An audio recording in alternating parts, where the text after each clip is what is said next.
Assalamualaikum warahmatullahi wabarakatuh. Alhamdulillah rabbil alamin. Hamdal hamidin, hamdal mustaghfirin, hamdal syakirin, hamdal dzakirin, hamdal sabirin. Nahmaduhu nasta'inuhu nastaghfiruh wa na'udzu billahi min shururi anfusina wa min sayyiati a'malina.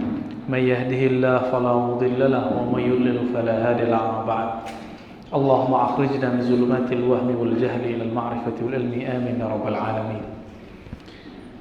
Bapak, Ibu, Saudara, ikhwan, akhwat fillah, temanya agak sensitif, khilafah ya.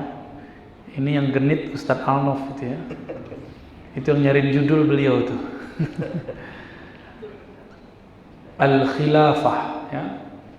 Fi nazaratis sunnah an-nabawiyah, kira-kira begitu. Khilafah menurut sunnah Nabi Sallallahu Alaihi Wasallam. Sebelum masuk ke sunnah, kita coba lihat di dalam Al-Quran. Karena hari ini khilafah itu dibahas oleh orang-orang pergerakan, baik pergerakan anak muda ataupun yang sudah tua, baik gerakan-gerakan tradisional ataupun modern, semuanya menginginkan khilafah. Namun beda-beda penerjemahan. Khilafah Hizbut Tahrir sudah beda konsepnya dengan khilafah Ikhwanul Muslimin. Khilafah Jamaah Tabligh sudah beda konsepnya dengan HT, Hizbut Tahrir. Lalu khilafah yang mana yang kita bahas ini? Nah, kita coba lihat. Kita kembali ke sunnah Nabi, kita kembali ke Al-Quran. Kata khilafah itu dari kata khalafa, yakhlufu. Bisa khalafan atau khilafatan ya. Artinya adalah pergantian. Jadi khalifah berarti pengganti ya. Maka kalau disebut khalifah artinya orang yang menggantikan pemimpin sebelumnya.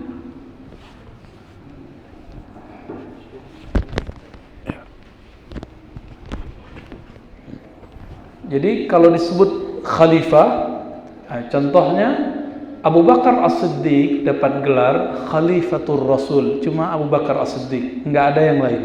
Apa arti Khalifatul Rasul? Pengganti Rasulullah Sallallahu Alaihi Wasallam. Maka setelah beliau baru bergelar Amirul Mukminin, Amir, pemimpin mukminin, orang beriman. Jadi yang dapat gelar Khalifatul Rasul cuma Abu Bakar As-Siddiq. Tetapi Nabi SAW dalam beberapa hadis yang sahih, ada di Sunan Tirmizi, juga ada semaknanya dalam Sahih Bukhari, tapi yang kita pakai sekarang yang Sunan Tirmizi dan Musnad Ahmad. Imam Tirmizi mengatakan bahwa Nabi SAW bersabda, "Al-khilafatu min ba'di 30 sanah, summa yakunu mulkan." Kekhalifahan setelahku, maksudnya kekhalifahan yang mengikuti sunnahku. Ini yang disebut al-khilafah ala minhajin nubuwah. Khilafah sesuai dengan manhaj kenabian. Itu berapa tahun? Salasuna sanah, 30 tahun. Itu Nabi sudah kabari.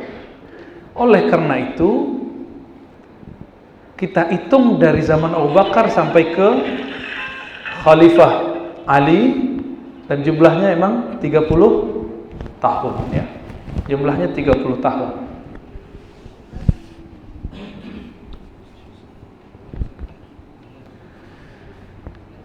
Ini yang disebut tanabbu. Apa arti tanabbu? Ramalan Rasulullah sallallahu alaihi wasallam. Tsumma yakunu mulkan. Lalu kembali kepada sistem mulk. Apa arti mulk? Bukan kembali juga, berubah menjadi mulk, kerajaan. Orang Arab tidak mengenal sistem kerajaan. Sistem kerajaan diadopsi dari Romawi dan Persia. Berarti kerajaan itu tidaklah sebenar-benarnya disebut kekhalifahan. Maka Bapak Saudara makan Allah, ikhwan akhwat fillah, yang disebut kekhalifahan itu berhenti di Ali bin Abi Thalib. Jadi khilafah Bani Abbasiyah, kalau khilafah Bani Umayyah sebelumnya dan khilafah Turki Utsmani itu bukanlah khilafah yang Nabi maksud. Jadi kalau orang mengatakan, ayo kita kembali ke masa kejayaan Turki Utsmani, saya katakan tidak, bukan khilafah itu yang kita mau. Khilafah Turki Utsmani itu monarki, dari ayah turun ke anak atau turun ke putra mahkota. Putra mahkota bisa saudaranya, bisa ponakannya, bisa pamannya. Arti monarki itu kekuasaan yang dikuasai oleh sekelompok keluarga. Jadi itu tidak Islami. Namun, apakah ada pemerintahan Islami? Di Quran itu pemerintahan Islami cuma satu, ya'dilu wa aqrabu lit taqwa.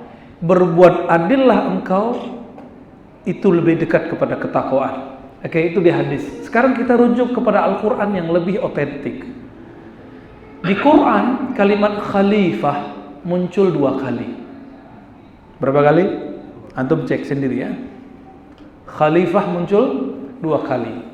Yang paling dihafal orang, Allah berfirman kepada para malaikat, wa iz qala rabbuka lil malaikati inni ja'ilun fil ardi khalifah. Ketika Rabbmu berkata kepada para malaikat, sesungguhnya aku Allah ja'il, menjadikan di muka bumi ini khalifah. Apa arti khalifah tadi? Berarti sebelum Nabi Adam sudah ada makhluk. Apakah itu makhluk bernama malaikat, jin, atau hewan, kita tidak tahu. Sampai dulu guru saya, Maulana Hasan Basri Jalil, gelarnya Datuk Sati, itu di Piladang Payakumbuh. Itu canggih sekali cara berpikirnya. Kami belum berani ngomong begitu, beliau sudah ngomong, jangan-jangan ikan lebih tua daripada Adam. Wah, kita kaget juga. Kalau muncul sekarang mungkin disebut liberal kali. Tapi pas kita baca kitabnya, emang ada. Buka kitab Al-Bidayah wa Nihayah, sebelum Nabi Adam turun ke bumi, itu sudah ada ikan, sudah ada ayam, sudah ada monyet. Jadi jangan-jangan Darwin itu yang dia ambil fosilnya, si monyet-monyet itu, kera-kera itu, dia kira itu Nabi, dia kira itu manusia, ya. Itu muncul 2 kali. Yang paling jelas dan paling relevan dengan kita itu kalimat yang kedua di surat Shad. Silakan dicari, ya Dawud, wahai wa Dawud, inni ja'iluka inna ja'alna. Hafal enggak Ustaz? Ya. Fil ardi khalifatan, ya. Silakan kalau salah dibenerin para hufaz ya. Shad ya, kita belum takrir dulu nih. Kami menjadikan engkau di bumi khalifatan. Lalu ada sifatnya di situ, agar berhukum bil haqqi, dengan cara yang hak dan tidak mengikuti hawa nafsu. Jadi ciri-ciri kekhalifahan itu ada di surat Shad. Cirinya 2 aja. Al-hukmu bil haq, yang kedua adamu ittiba'il hawa, tidak mengikuti hawa nafsu. Maka Ibnu Khaldun menulis kitab Muqaddimah. Ibnu Khaldun merumuskan beda khilafah dengan sani khilafah adalah al-hukmu bisyariah, berhukum dengan hukum syariah. Itu yang disebut dengan al-haq, dan menjauhi hawa nafsu. Masalahnya, apakah di zaman Bani Umayyah berhukum dengan hukum Al-Quran? Hukum al-haq? Enggak semua. Oleh karena itu dalam Musnad Ahmad itu ada hadis yang panjang, setelah khilafah ala minhajin nubuwah itu berubah menjadi mulk ya. Khilafah yang mulkun ya. Pemerintahan adon itu yang masih menggigit, masih berusaha menggigit, berpegang teguh dengan Quran dan Sunnah meskipun lepas-lepas. Namun kemudian berubah menjadi jabbaran. Apakah kita di zaman jabbaran? Ya, insya Allah ini penghujungnya. Penghujung mulkan jabbaran periode ketiga adalah habisnya sistem demokrasi. Coba lihat, ya, udah habis belum sistem demokrasi?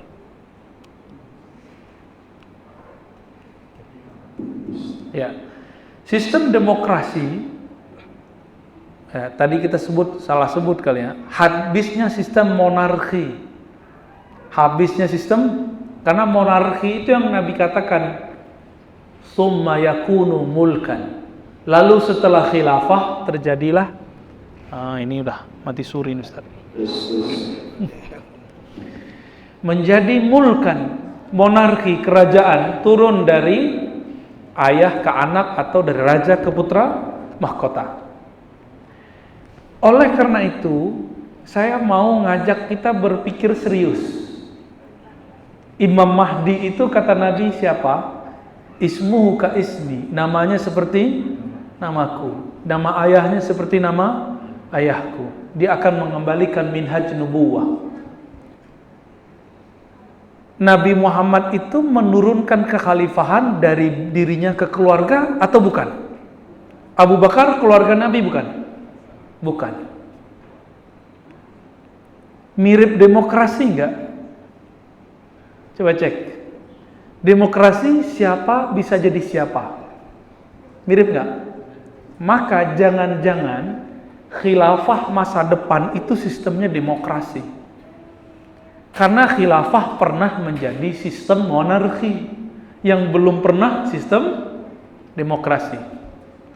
Jadi, saudara yang melakukan Allah, kita selama ini mengira, oh demokrasi dari Yunani. Monarki juga dari Romawi. Sistem Turki Utsmani itu dari Romawi. Sistem yang ada di Bani Umayyah dan Abbasiyah itu sistem Yunani dan Persia. Diadopsi oleh pemerintahan-pemerintahan di zaman itu. Itu yang kita sebut khilafah. Maka tanda khilafah Jabbaron itu akan berakhir. Jabbaron artinya apa?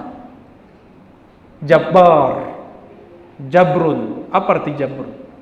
Orang yang memerintah sesuka hatinya, merubah sesuka dirinya. Maka jangan-jangan ini adalah akhirnya. Sekarang yang masih menggunakan sistem monarki berapa negara? Saudi. Ya. Yang nggak ada perdana menterinya. Kalau ada kerajaan udah pakai perdana menteri, itu sudah berakhir monarkinya, walaupun masih ada raja simbolis. Mana? Yang murni rajanya plus kepala negara plus kepala pemerintahan. Saudi nggak ada pemerintahan seperti kita, nggak ada partai, nggak ada nyalon, nggak ada, ya. Siapa lagi? Yordan ada perdana menteri nggak? Coba cek lagi. Karena seorang ulama dari Turki, Syekh Nazim almarhum, mengatakan sekarang yang zuriat Rasulullah jadi pemimpin adalah pemimpin Yordan, karena keturunan Bani Hashim juga. Wallahu alam, ya. Kita nggak tahu. Ya, cek lagi deh. Maka Allah telah kasih kesempatan orang-orang Yordan itu menguasai Al-Quds. Jadi sekarang Masjid Al-Quds itu bukan dikuasai Palestina, enggak juga Israel. Tapi takmir masjidnya Al-Quds itu adalah orang Yordan, karena Israel sama Palestina berebut. Muncullah kemudian yang ketiga, yaitu Yordan. Silakan dicek sejarahnya. Ini setelah kami meneliti bab-bab khilafah bertahun-tahun semenjak kami memulai kajian khilafah dan mengikuti pergerakan itu semenjak masih remaja, ya. Sekarang masih remaja nggak nih Ustaz mukanya? Gimana Ustaz? Perasaan masih remaja, tapi pas di umur udah tua juga bercermin udah banyak uban juga, ya. Maka euforia yang kami dulu baca itu sekarang ada di adik-adik remaja. Dulu buku-buku tentang umur umat 1500 tahun itu saya khatam sudah, ya. Ternyata pas belajar hadis banyak hadis itu dhaif. Tapi bikin semangat emang. Dulu belum ada YouTube, ya. Akhirnya kita baca buku berjam-jam, diulang lagi sampai 5 kali khatam, hafal isi bukunya. Sampai-sampai saya buat liko-liko, halakoh sekedar untuk menceritakan Imam Mahdi, kehancuran ini, kehancuran itu. tapi lama-lama mikir, saya pantaskah menjadi tentara Al-Mahdi? Antum udah pantas belum? Ya, jadi nggak usah galau masalah kemunculan Al-Mahdi dan Dajjal. Pantaskan diri jadi pengikut Al-Mahdi. Ciri-ciri Al-Mahdi, Al-Mahdi artinya imam yang dapat hidayah, bukan imam yang dapat hoax. Ngomong Imam Mahdi, berita hoax dengan berita tidak hoax udah nggak bisa bedain, apalagi hadis palsu sama hadis sahih. Maka ciri-ciri pengikut Mahdi itu mereka tidak mungkin terjebak hoax. Hoax itu arti lainnya adalah dajjalun. Orang yang banyak hoaxnya disebut dajjalun. Maka Dajjal itu adalah raja hoax. Hati-hati. Dajjal artinya apa? Raja hoax, bukan Ahok. Itu udah lewat masanya ya. Jadi percaya atau tidak, ketika awal hancurnya Turki Utsmani, itu tuh dibuat multaqo, konferensi ulama sedunia. Salah satunya ayah Buya Hamka dikirim ke sana bersama temannya Syekh Abdullah Ahmad. Dikirim ke sana, ke Mesir. Di Mesir, kok nggak di Turki Utsmani? Karena Turki Utsmani sudah dihancurkan oleh Kemal. Yang oleh ulama-ulama sebagian bukan disebut Kemal, Atatürk. Atatürk artinya bapak Turki. Tapi bagi ulama yang anti Kemal, karena Kemal ini pluralis, liberalis, itu disebut sebagai aduwwut Turk, musuh dari Turki. Wallahu alam ya. Tapi kita lihat memang iya, sekuler sekali, sampai pernah azan diganti pakai bahasa Turki. Orang Turki dulu nulisnya pakai Arab, khotnya Arab. Sekarang semuanya pakai bahasa teks Latin ya. Ketika teruntuh 1924 Turki Utsmani, di tahun berikutnya dibuatlah konferensi di Kairo. Waktu itu Ustaz Arnof, Ustaz Hanafi dan Ustaz Rizki ya, Ghafur ya, itu belum ke sana. Itu belum ke sana ya, belum lahir juga ya. Muncullah Syekh Azhar menceritakan tentang konsepsi-konsepsi kewajiban harus bangun khilafah pakai mazhab fikih ABCD. Orang kita ini, khususnya orang-orang Melayu di Sumatera, orang-orang Minang, orang-orang Melayu, orang Jambi, bahkan orang Bugis, itu biasa debat guru jadi biasa. Beda sama orang Jawa yang adabnya mungkin sedikit lebih halus. Orang kita justru itu yang disebut beradab. Bener gak? Yang bisa debat guru itu disebut beradab gitu. Kalau di Jawa, yang gak debat guru disebut beradab. Udah beda standar. Maka kalau ke Jawa jangan pakai adat Sumatera ya. Kalau begitu juga sebaliknya. Syekh Abdul Karim Amrullah, Walid Buya Hamka, orang tua Buya Hamka, langsung angkat tangan, afwan ya Syekh, ente dari tadi ceramain kita sudah tahu semua apa yang ente jelasin. Kaget semua orang Arab. Ulama-ulama Arab gak ada yang berani mengkritisi Syekh Al-Azhar lagi ngomong.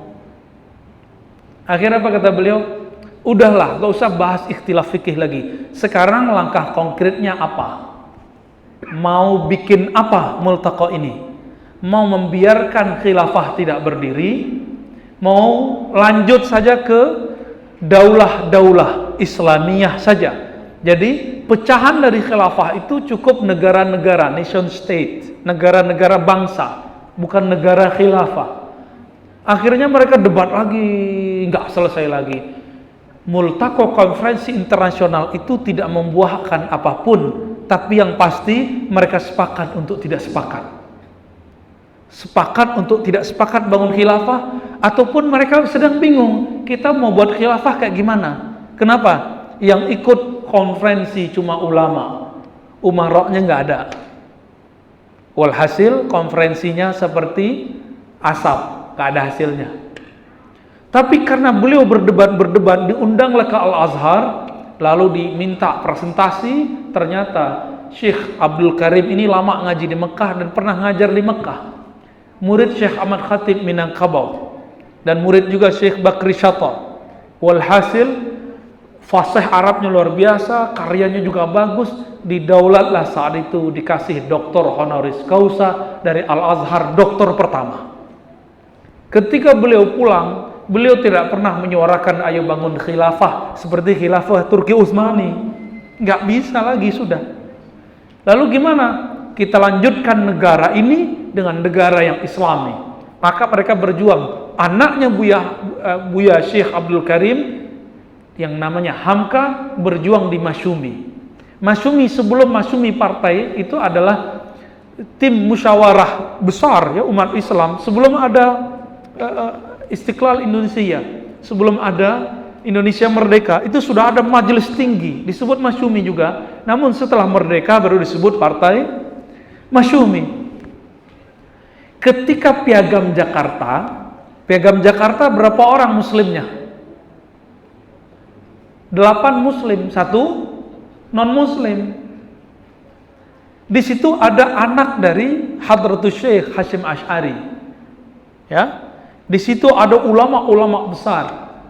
Dan semua mereka menerima yang tadinya Piagam Jakarta itu kewajiban menjalankan syariat Islam, bagi pemeluk-pemeluknya dirubah yang lebih umum dan lebih ikhlas, ketuhanan yang Maha Esa. Kenapa diganti seperti itu? Karena kalau tidak diganti, ketuhanan dengan menjalankan syariat Islam itu terbagi kepada ada mazhab fikih, ada mazhab akidah, ada mazhab tasawuf. Di fikih ada 4 mazhab. Nanti bisa bingung, bisa perang lagi. Pakai mazhab apa di Indonesia? Maka dibuat lebih umum, ketuhanan yang Maha Esa. Maka Bapak saudarakan Allah, kita sebagai orang Islam perlu menyadari sejarah ini. Ini sejarah. Kita tanya guru-guru kita, ternyata mereka mengatakan hazihi hadiyatuna li ummah al-Indonesia, li ra'iyah Indonesia. Ini adalah hadiah guru-guru kita, orang-orang ulama-ulama besar untuk orang Indonesia.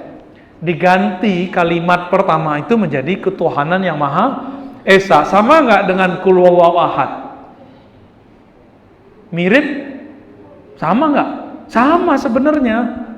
Cuma nanti, nah itulah diperdebatkan penafsirannya. Bapak saudara Allah, kembali kepada khilafah. Jadi kehancuran khilafah yang Jabbaron tahun berapa? 1924. Tapi kemudian bertahan monarki-monarki itu dalam negara-negara monarki. Itulah cara Allah sekarang menjaga Mekah. Mekah itu monarki nggak? Ya, pusatnya di mana? Monarkinya mereka. Riyadh. Ya, sistemnya sudah sistem monarki. Dari ayah, siapa sekarang? Salman, dia sudah angkat putra mahkota siapa? Muhammad Salman. Dulu dipuja-puja. Cuma karena beda sama pergerakan Islam yang ono, kemudian dihujat-hujat Muhammad bin Salman. Hati-hati. Belum tentu dia seperti yang kita bayangkan. Jadi orang-orang yang kita puji hari ini belum tentu terpuji. Orang-orang yang kita caci esok hari belum tentu mereka tercela. Belum tentu. Maka saya paling susah menerima kabar berita. Susah sekali percaya. Jangankan itu, hadis pun kalau belum saya teliti saya nggak percaya. Apalagi kabar burung. Bapak sallallahu alaihi wasallam. Jadi ketika Nabi mengatakan al-khilafatu min ba'di 30 sana. Kekhalifahan setelahku cuma 30 tahun. Itu kabar gembiranya. Tapi kabar kurang gembiranya apa? Setelah itu kembali menjadi monarki.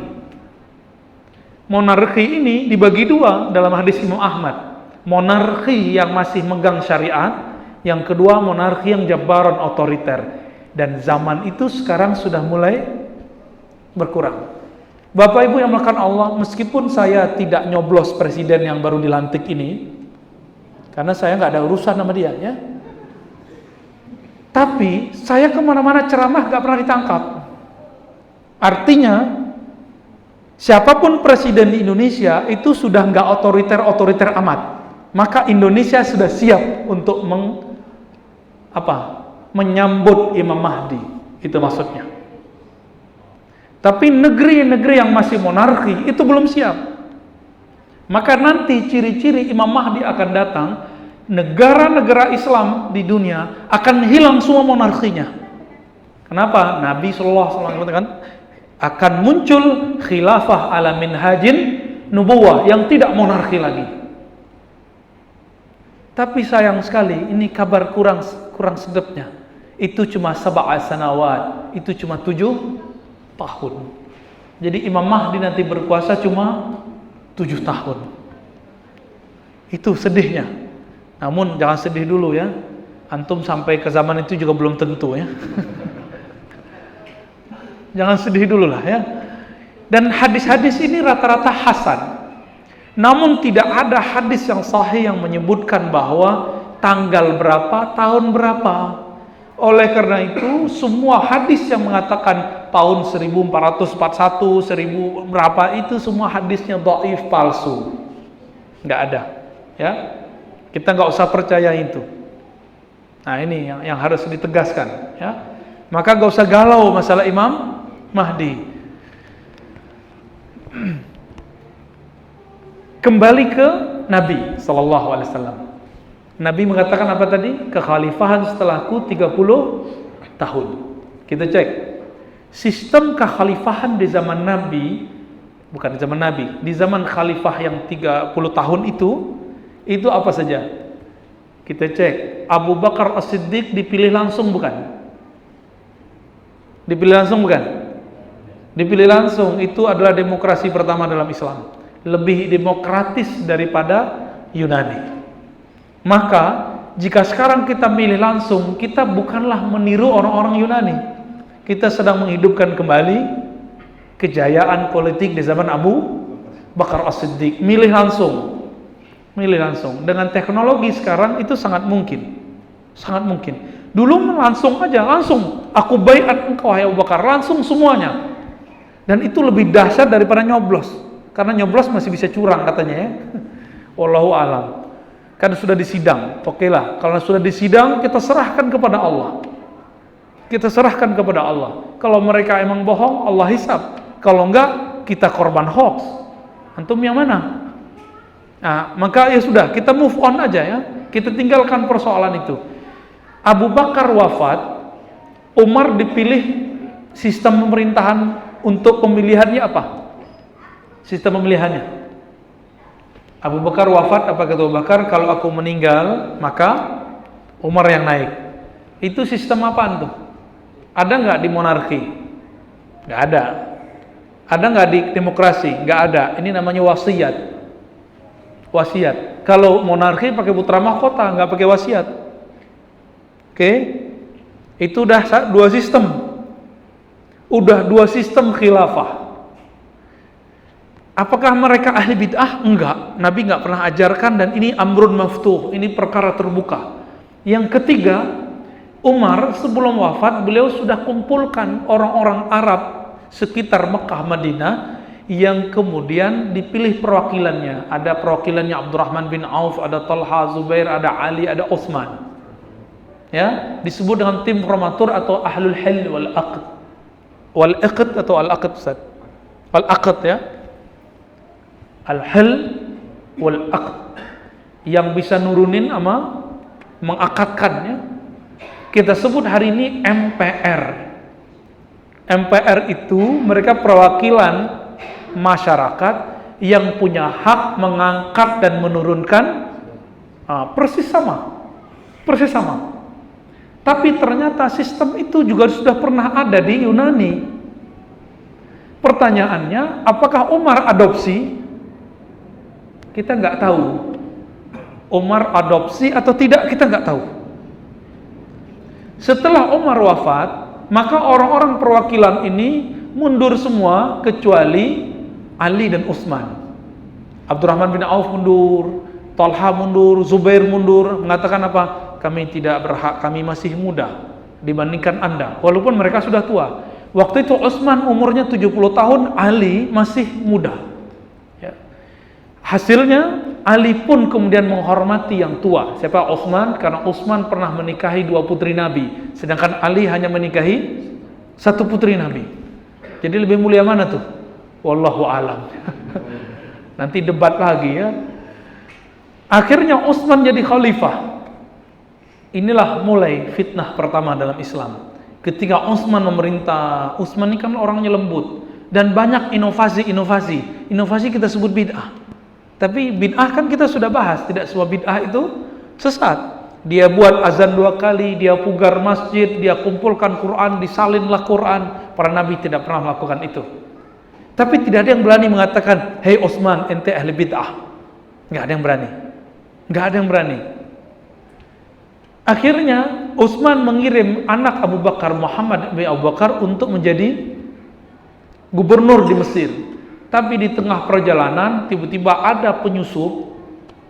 Utsman habis kehilangan stempel yang ada di cincinnya. Dibuat stempel baru. Stempel yang itu adalah stempel kenabian, dari Nabi turun ke Abu Bakar, Abu Bakar ke Utsman. Utsman hilang, lalu dibuatlah stempel baru. Ketika Muhammad bin Abu Bakar di perjalanan bawa pasukan beberapa orang, tiba-tiba datang orang ini bawa stempel yang hilang itu. Jadi ada yang nyuri. Apa kata si orang ini? "Hei Muhammad bin Abu Bakar, kamu dibatalkan jadi gubernur.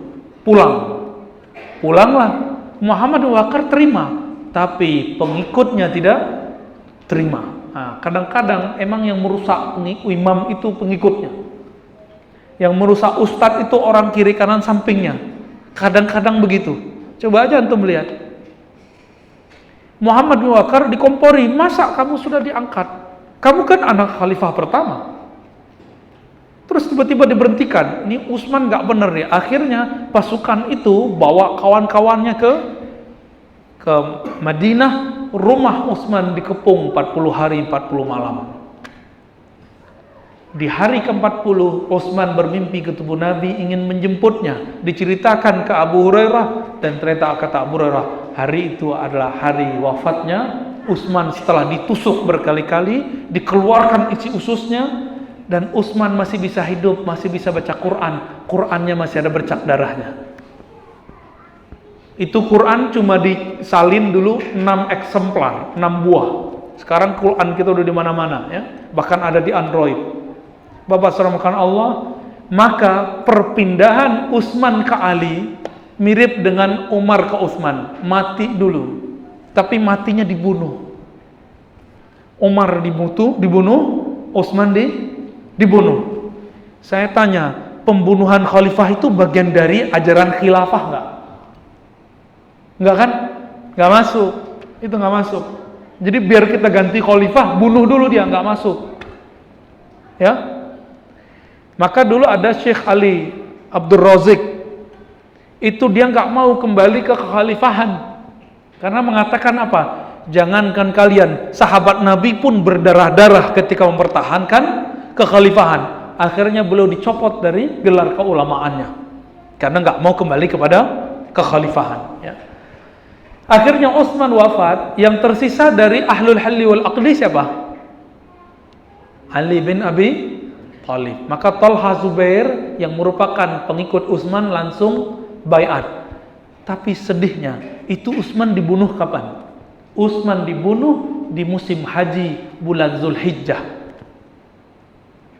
Musim haji bulan Zulhijjah. Bolehkah bunuh orang di musim haji? Musim haji itu disebut bulan haram. Maka pembunuh Utsman laknatullah alaih, Allah laknat dia. Ya, dalam kitab-kitab ditulis laknatullah alaih, ya. Saya jarang-jarang menggunakan kalimat ini ya. Seram juga kalimat laknat itu, kalau merinding juga ya. Telinga kita agak aneh rasanya dengar. Tapi begitu ulama-ulama menulis, Ibnu Katsir menulis laknatullah alaih. Akhirnya Talha Zubair mengejar kudanya supaya cepat sampai ke Mekah. Ternyata temannya Utsman dalam pemerintahan yang menjadi, kalau kita sekarang Dewan Pertimbangan Presidennya adalah Sayyidatuna Aisyah. Talha Zubair, Utsman itu satu kelompok, satu fraksi. Dia kejar, ingin melaporkan bahwa Utsman sudah wafat dan sekarang yang naik adalah Ali bin Abi Thalib. Dan yang sedang haji umrah itu semuanya gubernur-gubernur yang diangkat oleh Utsman dan Umar sebelumnya, kecuali 2 gubernur Damaskus, Muawiyah, dan gubernur Basrah, yaitu Abu Musa al-Ash'ari. Sama-sama sahabat Nabi, tapi lebih tua Abu Musa al-Ash'ari. Akhirnya sampailah Talhah dan Zubair di Mekah. Membawa kabar itu semuanya sedih. Kenapa? Gubernur ini kan kehilangan induknya. Kenapa? Khalifahnya yang mengangkatnya yaitu Utsman sudah meninggal. Artinya mereka juga dicopot oleh Ali. Mereka dicopot semua oleh Ali. Namun hoax mulai berkembang. Bayangkan betapa bahayanya hoax ini. Karena hoax itu adalah tentara-tentara Dajjal. Apa hoaxnya? Yang bunuh Utsman itu adalah Ali dan teman-temannya. Ali adalah otak provokator yang menggerakkan kematian pembunuhan Utsman. Aisyah mendengar itu langsung marah. Apa kata Thalha Zubair? In qatalti qatalna. Jika engkau berperang, kami berperang wahai ibunda Aisyah. Akhirnya Aisyah bawa pasukan yang disebut pasukan Jamal. Apa arti Jamal? Jamal, bukan Jamal ya. Camel. Apa artinya? Onta. Dibawalah karena Aisyah itu harus pakai tutup muka supaya tidak terbuka, maka diambillah onta yang punya 2 punuk lalu dibuat kemah di atasnya. Yang memimpin perang saat itu pertama kali dalam Islam perempuan tapi tidak bisa melihat ke depan secara leluasa. Maka Ibnu Umar teringat, wah, saya teringat sebuah hadis, la yufliha qaumun, ya, tidaklah sukses satu kaum yang memimpin mereka seorang walla amrahum imra'atun, yang memimpin mereka adalah seorang perempuan. Itu Nabi lagi ngomong tentang orang Persia yang dipimpin oleh putri kecil. Kata Ibnu Umar, jangan-jangan mirip nih. Tapi Ibnu Umar sudah punya firasat, ini pasti kalah. Ibnu Umar waktu itu masih golput. Jadi gerakan golput itu emang sudah ada, tapi nggak banyak. Sampai di Madinah apa yang terjadi? Orang-orang Aisyah mengirim ke diplomat, utusan ke Ali. Terjadi dialog-dialog dan nggak selesai. Kata orang Aisyah, yang bunuh nih kalian, yang bunuh Utsman kalian. Kami nuntut, beri kami kesempatan untuk menghukum, atau Anda hukum pembunuh Utsman, atau jangan-jangan Ali sendiri bunuh Utsman. Apa kata Ali? Ali cuma jawab, lastu biqatilihi, aku bukan yang membunuhnya. Tapi Ali tidak mendatangkan bukti. Akhirnya orang-orang Aisyah kemudian marah. Sampai jam 5 sore, sampai jam 6 sore perdebatan belum selesai. Makanya demo kalau sudah lewat jam 5 pasti chaos. Itu sejarahnya sudah jelas. Ini sejarahnya sudah jelas. Kira-kira tahun 37 ini ya, 37 Hijriah. Kita sudah membaca ini. Maka antum, siapa yang aktivis demo, tolong pulang sebelum jam 5. Kalau nggak kejadian lagi seperti zaman Aisyah dan Ali. Di saat itu panglimanya Aisyah adalah Thalha Zubair. Thalha, Zubair, Ali dijamin masuk surga. Dijamin masuk, disebut 10 orang yang dijamin masuk surga. Ali, Thalha, Zubair. Thalha nomor 5, Zubair nomor 6. Ini masuk surga, ini masuk surga, tapi beda 01 sama 02. Ya kan? Yang memerintah saat itu siapa? Ali, 01. 02-nya siapa? Aisyah.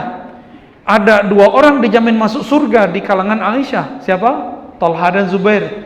Ada beberapa orang dijamin masuk surga di kalangan Ali. Perang mereka dalam masalah politik.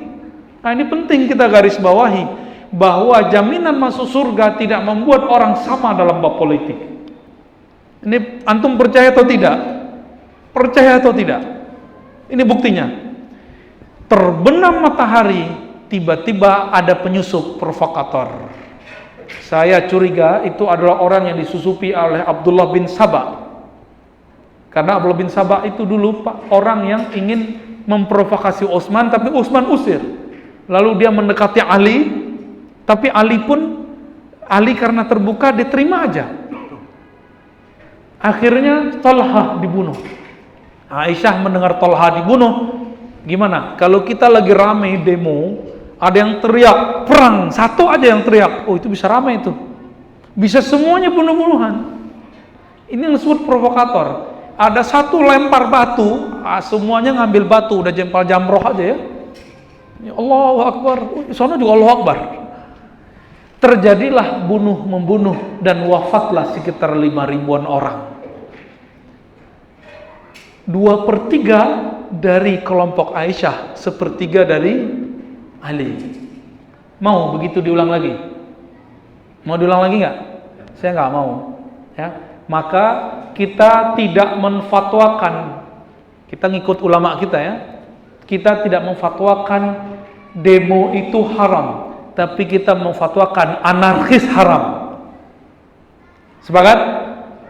Nggak perlu masuk ke MUI yang itu ya. Semua kita udah tahu. Dan adik-adik yang suka demo, bapak-bapak yang masih hobi demo, jam 5 sore pulang. Kenapa? Sejarah jangan diulang. Sejarah jangan diulang. Akhirnya Aisyah kalah.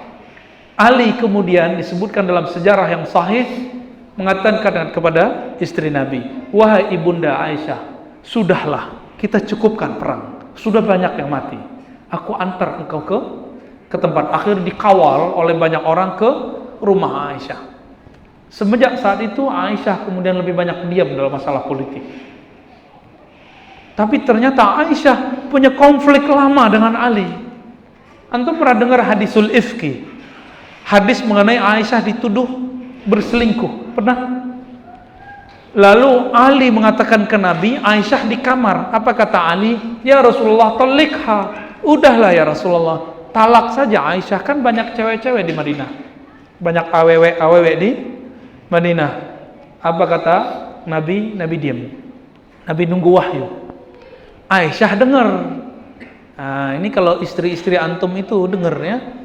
Ada tiba-tiba orang ngomong, tat, mas, itu talak aja istrimu. Istri antum dengar tuh orang yang ngomong, pasti dia benci sama orang itu. Atau minimal ada luka. Jadi Aisyah punya luka terhadap Ali. Tapi bukan kebencian iman, cuma ke emosional sebagai seorang perempuan. Maka tidak benar orang Syiah mengatakan, man abghada aliyan fahuwa munafik. Siapa yang membenci Ali munafik. Itu benci karena Allah, benci iman, bukan benci emosional yang itu, nggak masuk. Ya, saya pernah debat sama orang Syiah dalam bab ini. Insya Allah besok pagi kita bahas ya tentang Syiah. Maka kemudian selesai masalah itu, Ali berangkat ke Irak, pergi ke Siffin, di situ mau berperang dengan Muawiyah. Orang yang setia kepada Utsman, yang masih percaya dengan kabar burung bahwa Ali lah pembunuh Utsman. Hoax lagi nggak? Jadi sahabat Nabi dijamin masuk surga aja kena hoax. Apalagi yang muka-mukanya belum tentu masuk surga ini ya. Itu WA-nya isinya hoax ya. Sampai berkokok itu hoaxnya. Jadi mereka pun kena hoax. Apa kata Muawiyah? Ali pembunuh berdarah dingin. Apa kata Ali? Muawiyah pembelot. Udah nggak ketemu. Peranglah mereka di Siffin. Akhirnya kalah Muawiyah, tapi Muawiyah nggak mau kalah. Dia angkatlah mushaf. Dia ingat bahwa Ali itu paling takut dengan simbol. Takut dengan simbol Quran, simbol-simbol la ilaha illallah, takut. Akhirnya Ali mengajak, ayo kita damai, kita diplomasi. Dibuatlah namanya tahkim. Diutus dari Ali, diutus dari Muawiyah. Kalahlah Ali, pendek ceritanya begitu. Maka muncullah sistem yang berikut. Udah berapa? Tadi pemilihan langsung, wasiat, perwakilan. Terus dari Ali ke Muawiyah, sistemnya apa? Tahkim, arbitrase, diplomasi. Udah berapa sistem? 4 atau 5? Pemilihan langsung, wasiat, perwakilan, diplomasi atau arbitrase. Udah 4. Berarti sudah 4 sistem pemerintahan. Lalu Ali mau turun tapi transisi dulu. Yang memerintah saat itu PLT-nya, pejabat sementaranya adalah Hasan bin Ali. Yang Nabi sudah ramalkan akan yuslih baina ta'ifatain. Yang akan mendamaikan antara kelompok simpatisan Ali dengan simpatisan Muawiyah. Selamat sudah. Berarti sudah berapa? Udah 5. Lalu Muawiyah naik, Muawiyah meninggal, dia angkat sebelumnya putra mahkota siapa? Yazid. Muncullah yang ke-6. Itulah yang disebut pas 40 tahun dari Ali itu berhenti. Pas 40 tahun. Maka Nabi kita mengatakan khilafah yang mengikuti khilafahku 30 tahun, lalu setelahnya kembali menjadi monarki. Sampai 1924 kemarin berhenti monarki. Maka sekarang adalah masa untuk menyongsong kehancuran masa-masa otoriter. Jadi kita siap-siap. Kita siap-siap. Namun jangan galau. Hidupkan sunnah Nabi. Menjadi orang-orang yang mengkaji hadis bersanad, akidah bersanad, fikih bersanad. Insya Allah nanti kita pantas menjadi tentara-tentara Al-Mahdi. Tentara Al-Mahdi itu nggak mesti nanti menghancurkan negara Indonesia ini. Karena nanti, antum coba lihat, khilafah Turki Utsmani itu bukan berarti itu satu negara besar, enggak. Khilafah Turki Utsmani membawahi sekian kerajaan-kerajaan, ada ratusan kerajaan Islam kecil-kecil, termasuk Samudra Pasai, Malaka, termasuk kerajaan Siak, kerajaan Pargaruyung, sampai ke Jawa sana. Semuanya mengatakan kan kami di bawah Turki Utsmani. Jadi nanti negara-negara kita ini kan sedang proses islamisasi. Gak usah khawatir, kita sudah nikah pakai ala Islam, ya kan? Apalagi pergi haji, siapa yang jamin? Negara.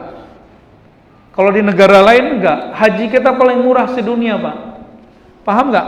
Jadi walaupun siapapun presidennya, haji kita paling murah sedunia. Paling murah. Di luar sana, haji itu mahal karena ngurusnya sendiri. Negara ini sudah mulai sangat Islami. Maka saya sudah dikabarkan banyak guru-guru kita yang ahli qalbu dan ahli sejarah dan ahli hadis. Kata mereka, semoga, bahkan bukan semoga lagi, insya Allah kebangkitan Mahdi dimulai dari sini. Amin. Ya, tapi berat juga nanti ya. Tapi Imam Mahdinya belum tentu tinggal di sini. Imam Mahdi pertahanan terakhirnya di Haramain di Madinah, karena Madinah itu dijaga oleh malaikat-malaikat. Maksudnya apa? Supaya negeri ini dijaga oleh Allah, jadikan negeri ini beramal seperti amal ulama Madinah. Itu maksudnya. Hidupkan sunnah Nabi Sallallahu Alaihi. Sunnahnya bersanad, bukan sunnahnya berklaim. Ya, klaim doang, nggak ada. Harus buktikan sanadnya. Sehingga nanti kalau Imam Mahdi ditanya, mana bukti kamu ikut Imam Muslim, ikut Bukhari, kita tunjukin sanadnya. Baru betul ya, karena Imam Mahdi itu menggabungkan semua mazhab, semua manhaj, semua aliran ada di tangan beliau. Ada di tangan beliau, ya. Udah panjang sekali ceritanya nih. Saya sudah lama nggak cerita ini ya. Saya pendam-pendam cerita ini ya. Dan khilafah yang akan nanti muncul, ini kabar gembiranya. Jadi mohon maaf, saya sedikit beda dengan kawan-kawan saya di luar sana. Bagi saya demokrasi itu adalah cara Allah untuk umat Islam menyongsong kemunculan Imam Mahdi. Karena kalau monarki nggak mungkin Imam Mahdi muncul. Kalau pakai monarki, Imam Mahdi nggak pernah diangkat menjadi putra mahkota. Tapi kalau pakai demokrasi, siapapun bisa jadi siapa. Imam Mahdi ini nanti popularitasnya akan berkembang. Baru kemudian khilafah ala minhajin nubuwah itu muncul. Dan itu tidak mungkin kecuali kepada orang yang berakidahnya sahih. Semoga kita termasuk tentara-tentaranya. Tentaranya Mahdi bukan bawa senjata dan panah dan berkuda saja, tapi juga masalah ekonomi, masalah militer, masalah pendidikan, semuanya. Seperti Rasulullah SAW membangun tentaranya di Madinah. Ada tentaranya yang bergerak di bidang pendidikan, ada yang di bidang penginapan, ada yang di bidang militer, ada yang di bidang kuda, ada yang panah. Di masa Rasulullah betul, dulu teknologinya cuma pakai panah. Maka pengikut Mahdi nanti harus menguasai juga senjata-senjata modern. Meskipun nanti semuanya hancur kembali ke masa manual, itu nanti pikirnya, ya. Namun ingat, jangan untuk gerakan terorisme. Imam Mahdi tidak meridhoi orang-orang pelaku terorisme. Enggak ya. Tapi di Indonesia sudah banyak Imam Mahdi ya. Di Dumai sudah ada satu tuh, udah wafat juga ya. Udah jadi Imam Mahdi bentar lagi ya. Nggak nyampe 7 tahun jadi imam dia. Berarti nggak cocok dengan hadis itu. Taib. Bapak saudara Allah, nah inilah pandangan lain setelah membaca Al-Quran, Sunnah, dan beberapa sejarah-sejarah mengenai khilafah. Alhamdulillah untuk berbicara ini saya sudah menyiapkan bertahun-tahun lalu dengan membaca Al-Bidayah wa Nihayah 14 jilid karya Imam Ibnu Katsir dan kitab Imam Asyuti tentang khilafah dan kitab-kitab ulama lainnya. Sehingga kalau ada orang ngaku di luar sana, aku paling mengerti khilafah, tunggu dulu, ente sudah baca belum Al-Bidayah wan Nihayah? Sudah baca belum khilafahnya Imam Syuuti? Kalau ilmunya pakai Google doang atau pakai buku-buku terjemahan doang, kita nggak percaya. Ya. Namun saya tidak mengatakan saya paling mengerti tentang khilafah. Pasti ada yang lebih. Fawqa kulli dzi ilmin alim. Di atas orang alim ada orang alim. Bapak saudara Allah, tafadhol. Kalau ada tanya jawab, silakan Ustaz Arnof bacakan.